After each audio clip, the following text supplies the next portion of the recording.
சொன்னல, அப்படியெல்லாம் இல்ல. விஸ்வா இங்கதான் இருக்கான். விஸ்வா,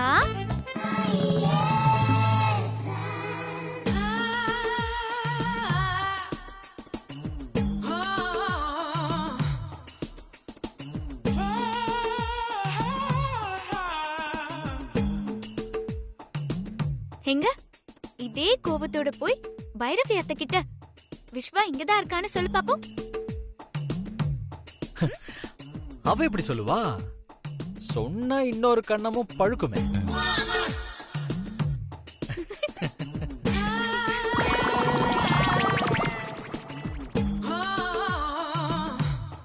இருக்கு, ஆனா இல்ல.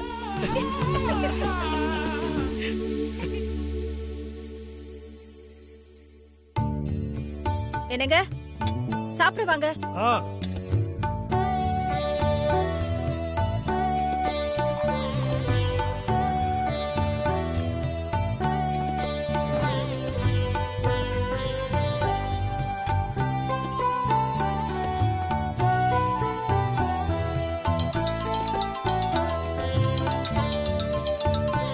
துளசி தான் கூப்பிடுறான்னு நினைக்கிறேன்.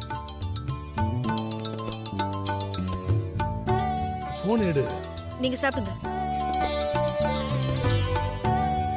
அவளேதான்.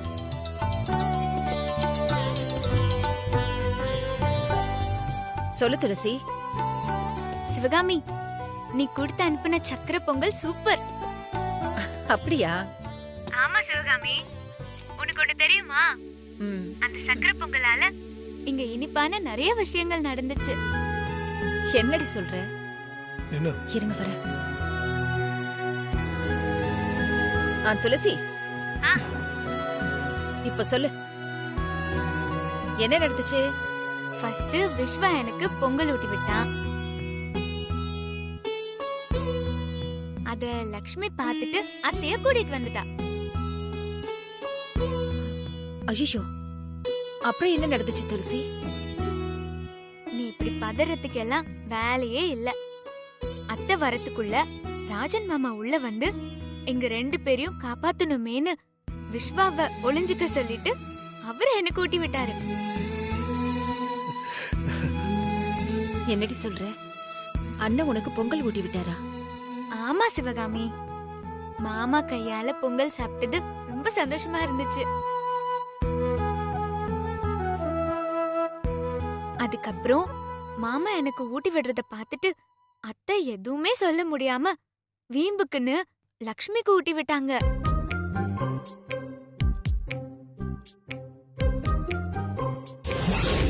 எங்க ஆக்காட்டு?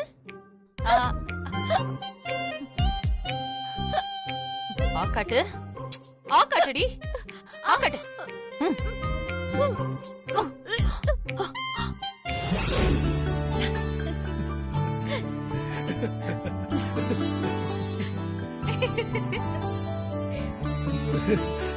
அம்மா துளசி, இப்படி ஒரு விஷயம் நடந்துருச்சுன்றதுக்காக நீ ரொம்ப கேர்லெஸ்ஸா இருக்காத. ருத்ரா மேல நீ எப்பவும் ஒரு கண்ணை வச்சுக்கோ. அவன் என்ன செய்யறான்னு தெரிஞ்சு வச்சுக்கோ. அவன் அந்த வீட்டுல இருக்கிற வரைக்கும் நீ ரொம்ப கேர்ஃபுல்லா இருக்கணும், சரியா? ருத்ராவெல்லாம் ராஜன் மாமாவே பாத்துப்பாங்க பார்த்திபா. மாமா இருக்கிற வரைக்கும் நான் யாருக்கும் பயப்பட வேண்டியதே இல்ல.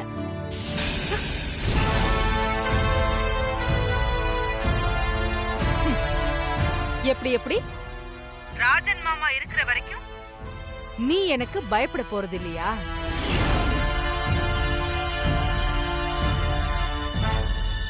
உனக்கு என்ன பத்தி தெரியலன்னு நினைக்கிறேன். அதனால தாண்டி நீ இப்படி பேசுற. சரி, இப்ப நீ மட்டும் இல்ல, உன் குடும்பத்துல இருக்கிற எல்லாரும் என்ன பத்தி தெரிஞ்சுக்கிறதுக்காக நான் ஒன்னு சொல்றேன். என்ன லைன்ல இருக்கீங்களா? சொல்லட்டுமா?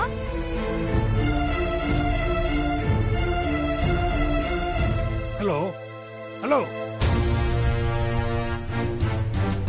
Hello Rudra. Okay okay okay, லைன்ல தான் இருக்கீங்கன்னு தெரியுது. சொல்றேன், கேட்டுக்கோங்க. உங்க பொண்ணோட சந்தோஷம் இன்னைக்கு ஒரு நாள் மட்டும்தான். நாளைக்கு காலையில இருந்து உங்க பொண்ணு சந்தோஷமா இருக்க மாட்டா.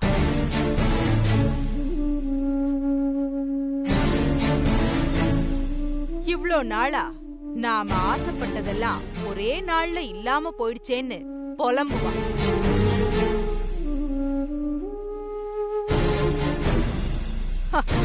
துளசியே நாளைக்கு உங்ககிட்ட சொல்லி அழுவா.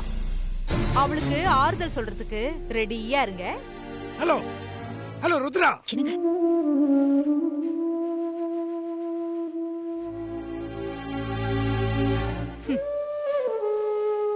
பொங்கலை வச்சு இருக்கு இல்லன்னு என் தங்கச்சிய புலம்ப விட்டு அத்தை கிட்ட அற வாங்க வச்சுட்டல, அதுக்கான தண்டனைய நாளைக்கு நீ அனுபவிப்ப.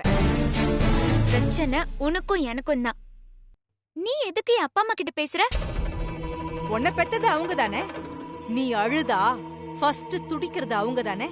அதான் நீ அழறத பார்த்து அவங்க துடிக்கணும், அவங்க துடிக்கிறத பார்த்து நீ ஃபீல் பண்ணணும்னு சொன்ன. என்னடி பாக்குற? நீ இந்த ஊர்ல இருக்கிறதுனாலயும் மாமா கமிஷனருங்கிறதுனாலயும் தான் அழ வச்சும் துடிக்க வச்சும் பாக்குற. இதே ஏன் ஊரா இருந்தது, அழறதுக்கும் துடிக்கிறதுக்கும் குடும்பத்துல ஒருத்தர் கூட இல்லாம மொத்தமா தூக்கி இருப்பேன்.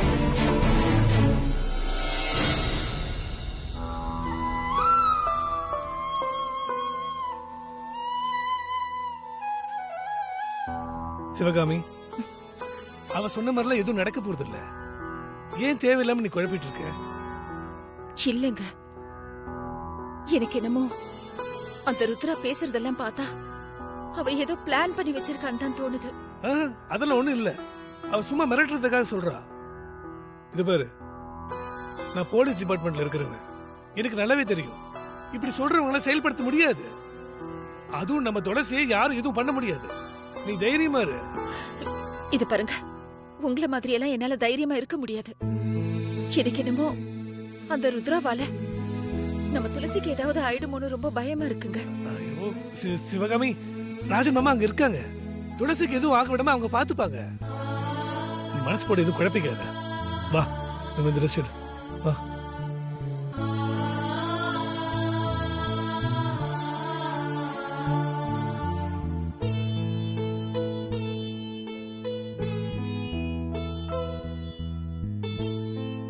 கடவுளே, துளசிக்கு எதுவும் ஆகக்கூடாது.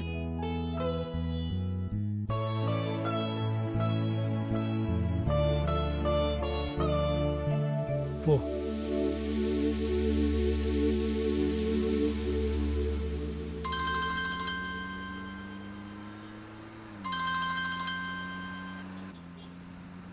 ஹலோ சார், வணக்கம். நான் பிஆர் கல்யாண மண்டபத்தோட மேனேஜர் எம்ஜிஆர் செல்வம் பேசுறேன் சார். சொல்லுங்க. உங்க பையன் விஸ்வாவோட கல்யாணத்தை எங்க மண்டபத்தில் தான் புக் பண்ணிருக்காங்க. உங்கள மாதிரி பெரியவங்க வீட்டு விசேஷத்தை எங்க கல்யாண மண்டபத்தில் வைக்கிறது எங்களுக்கு தான் பெருமைன்னு சொல்லி எங்க முதலாளி ஃபீல் பண்ணி வாடகையில 10% குறைக்க சொல்லியிருக்காரு. ஆல்ரெடி அட்வான்ஸ் கொடுத்துட்டாங்க. ஃபங்க்ஷன் முடிஞ்சு பேலன்ஸ் அமௌண்ட் கொடுக்கும்போது நான் 10% லெஸ் பண்ணி பில்லை ரிவைஸ் பண்ணி கொடுத்துறேன் சார். அதை சொல்றதுக்கு தான் கால் பண்ணேன். ஓகே சார், ரொம்ப தேங்க்யூ சார். ஹலோ ஹலோ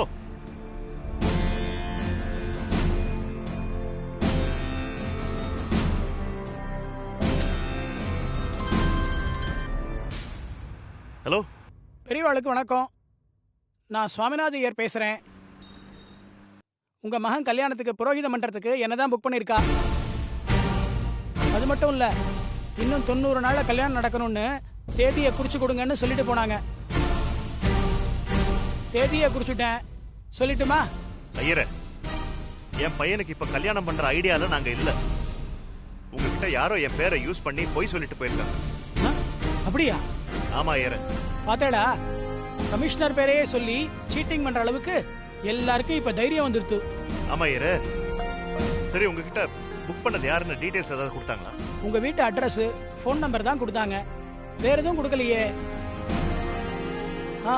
வந்தவங்க கருப்பு கலர் புடவை கட்டிட்டு வந்தாங்க. கருப்பு கலரா? ஆமா. போகும்போது அவங்களுக்கு ஒரு ஃபோன் வந்தது. அதை அட்டெண்ட் பண்ணிட்டு இந்த ருத்ரா யாருன்னு காட்டுறேன்னது லேசா கேட்டுது. மற்றபடி வேற எதுவும் எனக்கு தெரியாது சார். இது போதும், இரு, நான் பாத்துக்கிறேன்.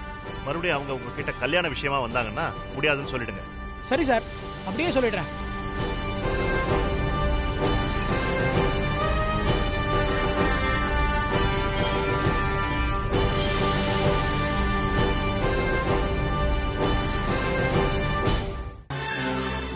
ருத்ரா, ருத்ரா,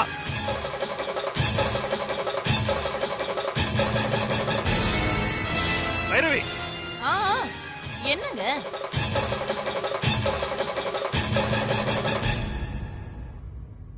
அந்த ருத்ரா எங்க? ஏன்? ருத்ரா, ருத்ரா, ஏன் ருத்ராவை தேடுறாரு? எங்க இருக்க? ருத்ரா, கீழே வா. எங்க இருக்க நீ? அவ வீட்ல இல்லங்க, வெளிய போயிருக்கா. என்னாச்சுப்பா? உனக்கும் லட்சுமிக்கும் கல்யாணம் பண்ண மண்டபத்தை புக் பண்ணி வச்சிருக்கா. ஐயர் கிட்ட வேற சொல்லி வச்சிருக்காடா.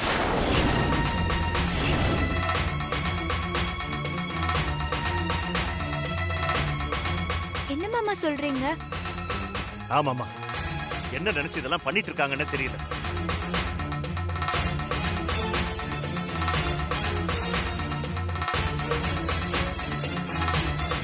என்ன சைலண்டா இருக்க? இதுல உனக்கும் பங்கு இருக்கா? ஏங்க, எனக்கே இப்ப நீங்க சொல்லிதான் தெரியுது. அப்புறம் எப்படி இதுல எனக்கு பங்கு இருக்கும்? இதெல்லாம் எனக்கு தெரியாது. ஆனா ருத்ரா பண்ண மாதிரி நடந்தா எனக்கு சந்தோஷம்தான். நடக்கும் நடக்கும். எப்படி நடக்குதுன்னு நானும் பாத்துறேன். பாய்க்கண்ணா சார், நீ போய் பிஆர் மண்டபத்துல விஸ்வா கல்யாணத்துக்காக புக் பண்ணியிருந்த ஆர்டரை கேன்சல் பண்ணிட்டு வா. அப்படியே பக்கத்துல கல்யாணத்துக்காக அரேஞ்ச் பண்ணி கொடுக்கிற புரோக்கர்ஸ் எல்லாரையும் பார்த்துட்டு அவங்க யார்கிட்டயாவது கல்யாண அரேஞ்ச்மெண்ட்ஸ்க்கு புக் பண்ணிருக்காங்களான்னு கேட்டுட்டு அதையும் கேன்சல் பண்ணிட்டு வந்துரு. Okay sir.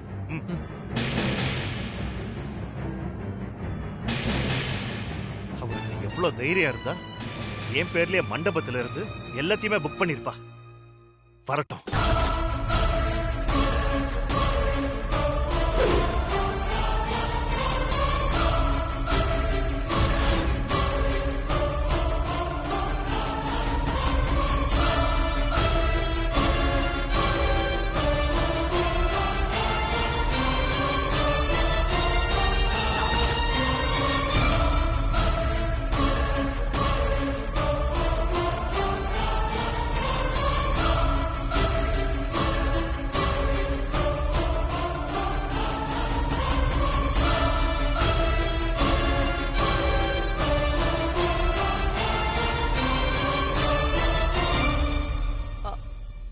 லாயர் சார், உள்ள வாங்க. வணக்கம் சார்.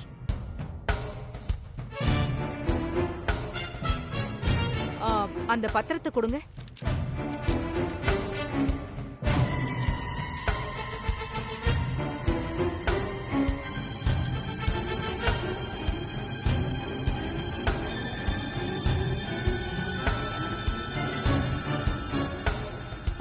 சாரி மாமா, இங்க என் தங்கச்சியோட வாழ்க்கைக்கு கேரண்டி இல்ல. அதான் மண்டபத்துல இருந்து ஐயர் வரைக்கும் ஃபிக்ஸ் பண்ண. அது ஒரு பக்கம் இருந்தாலும் நீங்க ஒரு கமிஷனர், லீகலா உங்களை ஹேண்டில் பண்ணணும். அதான் லாயரை பார்த்து லீகல் ஒப்பீனியன் கேட்டு அப்படியே கையோட கூட்டிட்டு வந்துட்டேன்.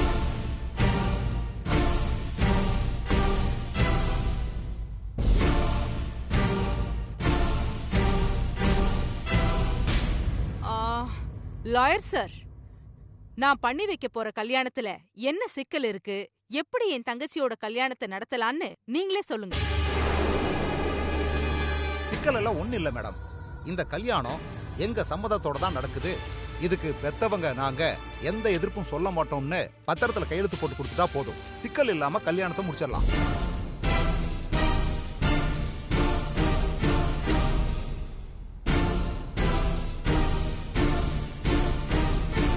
அது மட்டும் இல்ல, ஃபர்ஸ்ட் பையனோட சம்மதம் முக்கியம் மேடம். அந்த பையனோட அம்மா பாத்துப்பாங்கல்ல? அதெல்லாம் பாத்துப்போம். அத பத்திலாம் நீங்க கவலைப்படாதீங்க. Okay madam. அவ்வளவுதான் மாமா. இவ்ளோ நாள் என் தங்கச்சிய மருமகன்னு சொல்லி இந்த வீட்ல தங்க வச்சதுக்கு கேரண்டி குடுக்கற மாதிரி இன்னும் 90 நாள்ல விஸ்வாவுக்கும் லக்ஷ்மிக்கும் கல்யாணம் பண்ணி வைக்கிறேன்னு நீங்களும் அத்தையும் இந்த பத்திரத்துல கையெழுத்து போட்டு கொடுங்க போதும். மத்தத நான் பாத்துக்கிறேன்.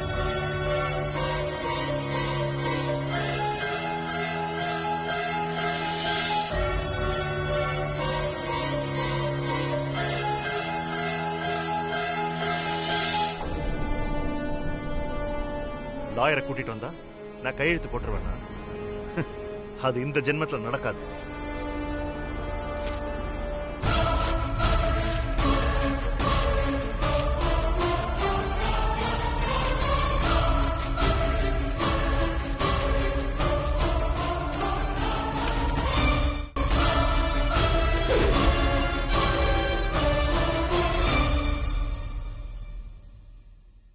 இனிமே இங்க ஒரு நிமிஷம் கூட நீங்க இருக்கக்கூடாது.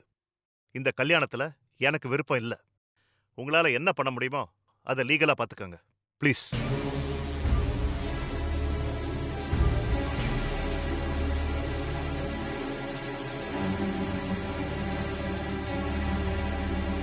இவ்வளவு தூரம் வந்ததுக்கு அப்புறம் இந்த வீட்ல நீயும் உன் தங்கச்சியும் ஒரு நிமிஷம் கூட இருக்கக்கூடாது. எது பண்றதா இருந்தாலும் நீங்க 2 பேரும் வெளியே போய் பண்ணுங்க. போங்க.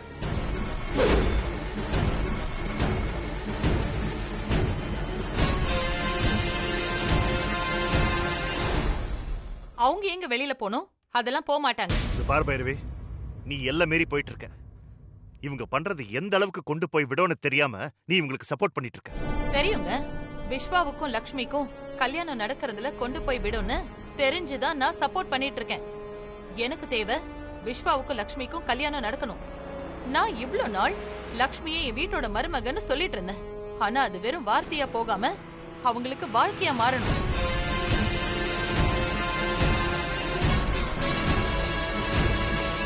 அதனால என்ன மீறி இங்க இருந்து யாரையுமே நீங்க அனுப்ப முடியாது. உங்களால என்ன பண்ண முடியுமோ அத இந்த வீட்டுக்குள்ள வச்சே பண்ணுங்க.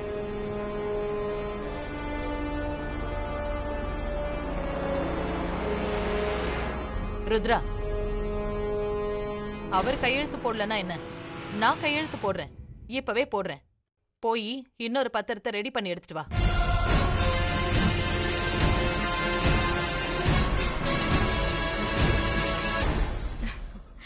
அதுக்கு அவசியம் இல்லத்த. பொதுவா அவ்ளோ சீக்கிரம் மாமா சம்மதிக்க மாட்டாரு. எப்படியும் கிழிச்சு போடுவாருன்னு தெரியும். அதான் சேஃப்டிக்கு 5-6 ரெடியா வச்சிருக்கேன். அப்படின்னா அதுல ஒண்ணு என்கிட்ட கொடு. எனக்கு சம்மதம்னு நான் கையெழுத்து போட்டு கொடுக்கறேன். சரிங்க அத்தை.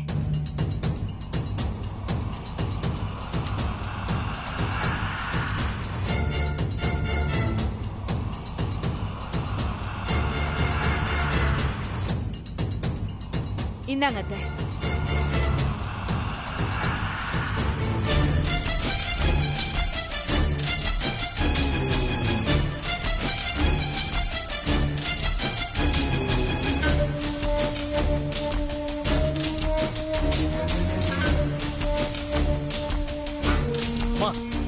அம்மா, டேய், உன் நல்லதுக்காக தான் நான் இதெல்லாம் பண்றேன். கொஞ்சம் நீ சும்மா இரு. எதுமா நல்லது? நீங்க பண்றதுதான் நல்லதா?